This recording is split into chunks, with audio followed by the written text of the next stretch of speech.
All right, ladies and gentlemen, the Ready or Not saga is continuing. For those who don't know, Ready or Not, Void Interactive just did a PvP event a couple of weeks ago in which they put the game into the light, into the hands of a whole bunch of content creators, myself included, and it kind of backfired on them. The game was definitely not ready to be shown off. They had a plethora of issues, and people are left kind of wondering what the fuck is going on.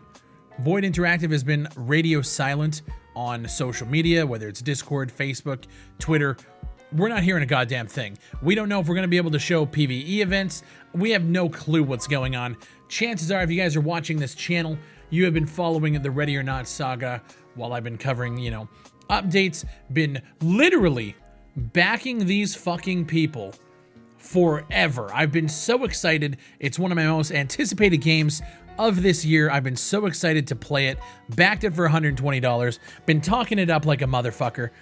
And here we are. One of the main people that have been involved, at least in the community side of things, is a person named Easy Street, who, as you guys can see here, is a Elite Force developer SWAT. He's a modder who was brought into the team to basically kind of, give his opinions, build the game out, and kind of be that bridge between the old school SWAT modding community and this new game, which is phenomenal.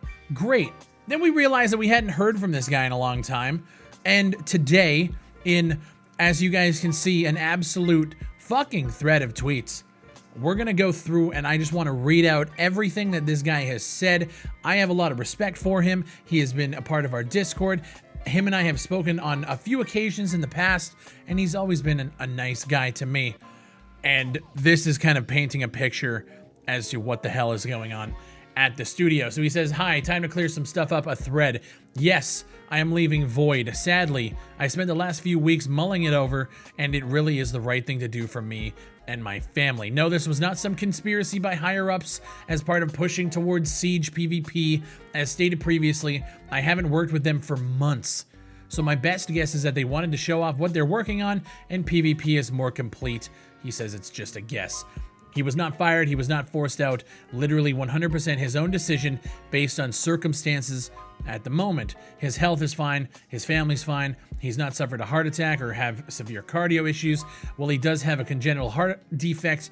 The My Heart tweet was purely metaphorical. And I'm just going to open up a new link here because after that PvP event, this guy who the community has been engaged with for quite a long time put out a tweet that just says, "My heart." And I took that as his heart was fucking broken after seeing the absolute tragedy that was the current state of Ready or Not. So he continues, he just simply doesn't have the time anymore. He moved out of his parents' place, graduated college, got married, had a kid. 2019 was intense for me. If all of that shit happened in 2019, damn, it's a big year. Leave a heart on that one. But I don't want to blame my family for being the reason why I'm not involved anymore, because then people will start targeting them for retribution. This is the internet. I have seen that shit happen to other creators. It's fucking terrible. He says, being such a public figure within the company puts a huge strain on you. After the last tweets were fired off, I listened to what people said, hearing, I paid money because Easy is in this, puts a huge boulder on your shoulders. And unfortunately, that just tends to happen. If you back money because some certain person that you respect or look up to is involved in some capacity, that puts pressure on that person, no doubt about it. The writing's on the wall for me. If the game does poorly, I'm an easy target for a scapegoat and or a reason for people to dismiss the team. Oh well, they were just a bunch of modders anyway. Who would have trusted them? That's true. He says he doesn't want to feel guilty about that. Fair enough. I can respect that. But now here's where we go a little bit deeper. I put a shit ton of effort into the game. I spent 60 plus hours a week on it, on top of school for a period of time, literally all day in front of a computer. I became nocturnal to adapt to the Oceania locale of the team. Yet I was low on the totem pole and doing UI things. Not even memeing here, I kind of was low on the totem pole, and yes, I did UI things. Despite doing more than just programming, I also did community engagement, co-wrote a level design Bible, helped design the game's features, wrote about a third or more of the game's system's architecture, assisted with giving direction to voice actors, etc., etc. I wasn't a director. I had a bigger say than most of the other contractors, but I was still a contractor, and my opinion was treated as such. For example, the gameplay trailer. I wrote a scripted gameplay trailer centered around the port level. I pushed hard for this, but I was shut down. I still don't think the trailer came out as good as it should have. I'm gonna hit a like here. I was also told to stay off the public Discord and Reddit.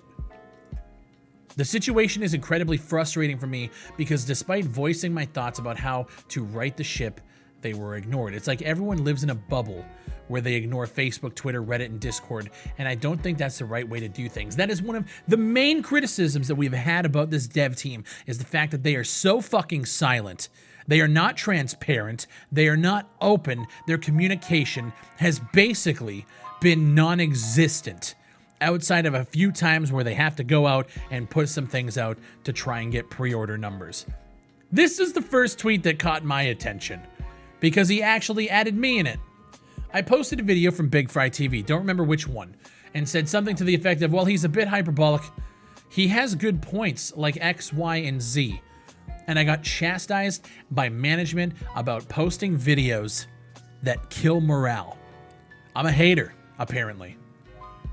This is news to me because I have been so fucking positive following this game's existence to the point where I made videos talking about it from literally day one announcement up until the point where we can put money down. I put money down. I backed it. I've talked nothing but good things outside of a few videos I think I've made where I'm asking where our communication is.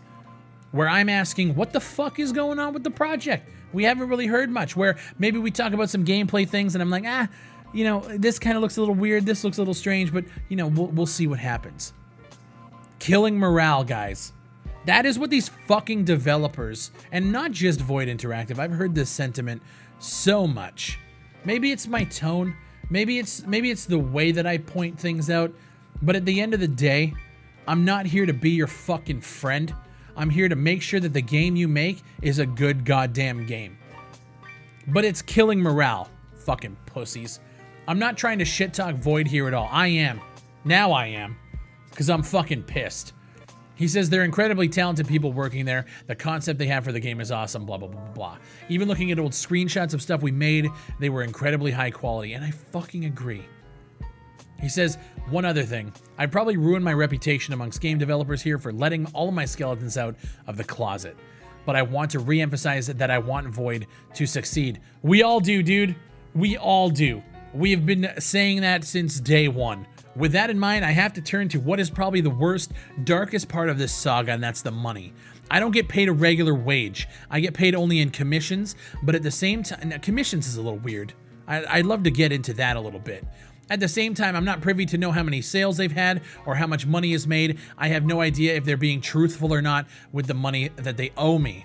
So he gets a commission on sales of the game that they made through pre-orders. Now, I don't know how much Easy Street has been paid. I've heard numbers thrown around in the multi-million dollars in terms, not that what he's been paid, but what the developers have made off of pre-orders for this game. I'm not going to throw the number out there that I've actually heard. But let's just say the people that are sitting here saying they made a couple $100,000 in pre-orders are full of shit. These guys are easily, almost overnight, multi-millionaires. At least the company is. He says apparently neither do apartment complexes because I was blackballed from getting an apartment with Void money alone. The management refused to have an accountant certify that what I was getting was legitimate.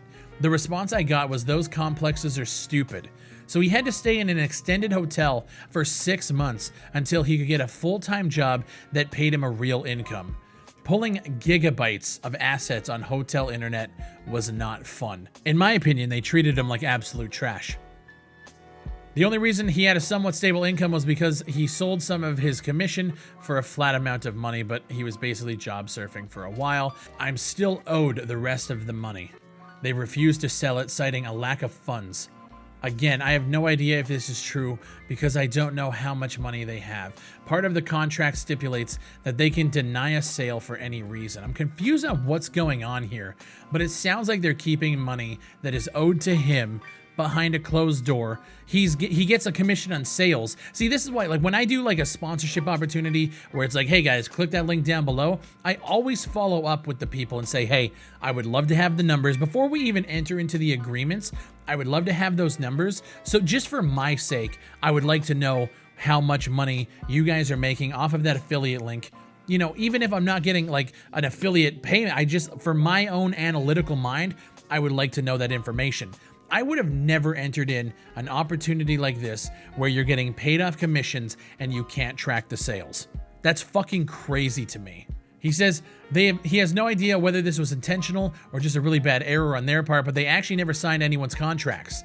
This was the legal issues I alluded to for why the gameplay trailer was delayed. That and the scope was enormous. When everyone found out that their contract was never signed, there was a miniature strike for like a month.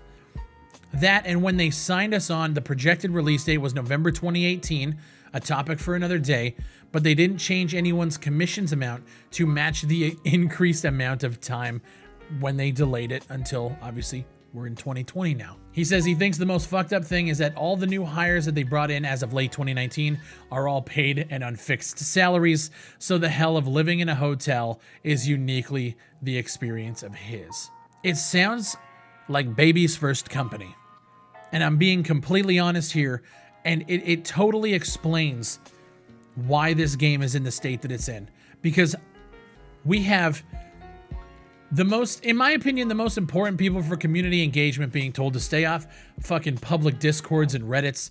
We have videos of mine being shared that apparently kill morale. We have people not signing contracts. We have a strike that went on for a month. You wonder why they're silent. There's always something in the silence. And we've been saying it for over a year. That when you go silent, it lets people's imaginations run wild with either the best shit or the worst shit. And if you don't try to control that narrative as like marketing people, as community people, you fuck yourselves. And this is where we're at. Easy Street, in my opinion, is one of the most important people to be involved with Void Interactive. And he hasn't been involved in months. We saw a PvP experience before any sort of PvE experience. I saw people suggesting that the reason we saw a PvP experience was because there was an investor on board that is looking at esports as the next big thing, and that's the way that people make their money. Let's get a multiplayer gameplay out, and let's see how people think about that, because that's how you get money. That's what esports is. That's what people want nowadays. And to be honest with you, I heard that, and I said, you know what? Probably not. I can't see that. Maybe, I mean, maybe. Could be. After reading this thread, I don't know, man. You know, I get the criticism of the channel. You know, but Big Fry, why are you always so negative about shit? Big Fry, why can't you just be positive about something? If anybody who has watched this channel for more than like 3 days probably knows that this was easily one of my most anticipated games of 2020, 2021, like whatever. I've been so excited for this for a long time. And I've spoke about this before, and it's the idea that everybody's a friend to these developers until they're not. I could make 40 videos talking up a game, building it up, getting shit on by people who think it's trash, whatever. I love the game, I love the devs, oh, we're good friends. And then the minute that I make a video potentially criticizing, potentially even just talking about issues that I foresee in the future because of decisions made, I'm an instant fucking public enemy. Morale, oh, he's a morale killer, and they have nothing to fucking do with me. Because when it comes to content creation, every one of these YouTubers who are a part of partnership programs, even though nothing is explicitly stated, hey, like, you just tell people how you feel, just be honest, be real. At the end of the day, the second that you critique something and you bring up valid criticisms that these companies are doing, they have nothing to do with you. Void Interactive, apparently I'm killing morale. Now granted, what's weird is killing morale, but at the same time I'm being invited to their PvP events, and then in the back end, they're telling their own developers not to post my videos. Valid fucking criticism of a game that I have been backing for a long time. And to be honest with you, seeing this tweet right here has made me just really want to fucking turn the switch on and just go full scorched earth. It's the reason why I'm so nervous about Dead Matter, because I have had full faith in those guys from day fucking one. And the second I start seeing something go left and I criticize them, I don't want them to do the same thing that all of these other pussy-ass fucking developers have done. And that's just axe any sort of valid criticism, because these guys want to live inside a fucking echo chamber. Now, there's a game I've covered on this channel called Ground Branch, which I am going to be going and doing a video for this week because they have a huge update coming out, and I am excited as fuck for the future of that game. When the Ready or Not PvP event fucked off and the servers were down and everything was a fucking problem, they came through and they said, you know what, your people, we had 1,200 people in fucking chat. They were like, let's give some keys away for Ground Branch. Those guys understand what it's like to build a game off of passion. They've been doing it for I don't even know how many years at this point. And they are passionate, old school developers who just want to make a good tactical shooter. And as this was going on, and as I'm recording this video, I see their head dev, John, reach out to Easy Street publicly on Twitter and said, hey, if you're looking for a job, if you're looking for work and you want to create something special, hit me up. And the guy offers this Easy Street a fucking job making a tactical shooter. That kind of shit, out of all of the bad that this video is showing, at least there's a silver lining. But I'll be honest with you guys, I am absolutely sick and tired of the YouTube rat race, of trying to walk that tightrope between being friendly with the developers and being public enemy. Because from what I'm seeing here, dude, I have uploaded 14 videos. According to this playlist here, 14 videos. 2 of them have been any sort of criticism. Now, obviously, we had the one from the other day because we had to talk about how bad that PvP event was, and we had one here a year ago where I was asking where the updates were. Everything else has been completely 100% positive because it's something that I've been really, really excited for. And to be honest with you, after seeing this round of tweets, how they've treated Easy Street and how unorganized this fucking company is, I don't give a fuck anymore. My name is BigFry. Thank you guys for watching, and I'll see you on the next one.